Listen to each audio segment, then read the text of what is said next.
Hi all, welcome to football arena. Real മാഡ്രിഡുമായി ബന്ധപ്പെട്ട ഒരു അപ്ഡേറ്റ് പ്രമുഖ ഫുട്ബോൾ മാധ്യമ പ്രവർത്തകനായ ഫാബ്രിസിയോ റൊമാനോ നൽകിയിട്ടുണ്ട്.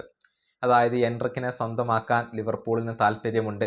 65 മില്യൺ യൂറോയുടെ ഒരു ഓഫർ നൽകാനുള്ള ഒരുക്കത്തിലാണ് ലിവർപൂൾ ഉള്ളത് എന്നായിരുന്നു ബ്രസീലിയൻ മാധ്യമങ്ങൾ കണ്ടെത്തിയിട്ടുള്ളത്. ഇതുമായി ബന്ധപ്പെട്ട ഒരു അപ്ഡേറ്റ് ആണ് ഫാബ്രിസിയോ റൊമാനോ നൽകിയിട്ടുള്ളത്. എൻട്രിക്കിൻ്റെ കാര്യത്തിൽ ലിവർപൂൾ റയലിനെ കോണ്ടാക്ട് ചെയ്തു എന്നാണ് ഇപ്പോൾ ഫാബ്രിസിയോ റൊമാനോ കൺഫേം ചെയ്തിട്ടുള്ളത്. അതായത് എൻട്രിക്കിന് വേണ്ടി ലിവർപൂൾ ഒരു ശ്രമം നടത്തിയിട്ടുണ്ട്. റയലുമായി അവർ സംസാരിച്ചിട്ടുണ്ട്. കാരണം ഈ സമ്മർ ട്രാൻസ്ഫർ ജാലകത്തിൽ തന്നെ എൻട്രിക്കിനെ സ്വന്തമാക്കാൻ അവർക്ക് താല്പര്യമുണ്ട്.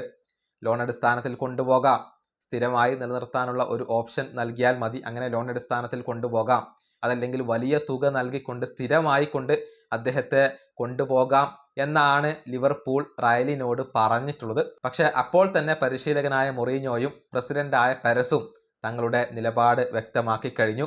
അവർ നോ പറഞ്ഞു എന്നാണ് ഫാബ്രിസിയോ റൊമാനോ റിപ്പോർട്ട് ചെയ്തിട്ടുള്ളത്. അതായത് എന്തൊക്കെ വന്നാലും എൻട്രിക്കിനെ കൈവിടാൻ ഉദ്ദേശിക്കുന്നില്ല എന്നുള്ളതാണ് റയലിൻ്റെ നിലപാട്.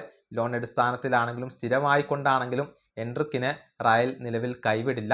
ആ നിലപാട് പെരസും മൊറീഞ്ഞോയും ലിവർപൂളിനെ അറിയിച്ചു കഴിഞ്ഞു എന്നാണ് ഫാബ്രിസിയോ റൊമാനോ റിപ്പോർട്ട് ചെയ്തിട്ടുള്ളത്. ഇതോടുകൂടി ലിവർപൂൾ ശ്രമങ്ങൾ അവസാനിപ്പിച്ചിട്ടുണ്ട്. താരത്തെ കിട്ടില്ല എന്നുള്ളത് ലിവർപൂളിന് ഇപ്പോൾ വ്യക്തമായി കഴിഞ്ഞു. നേരത്തെ എൻട്രിക്കും നോ പറഞ്ഞു എന്ന ഒരു റിപ്പോർട്ട് ESPN ബ്രസീൽ പങ്കുവച്ചിരുന്നു.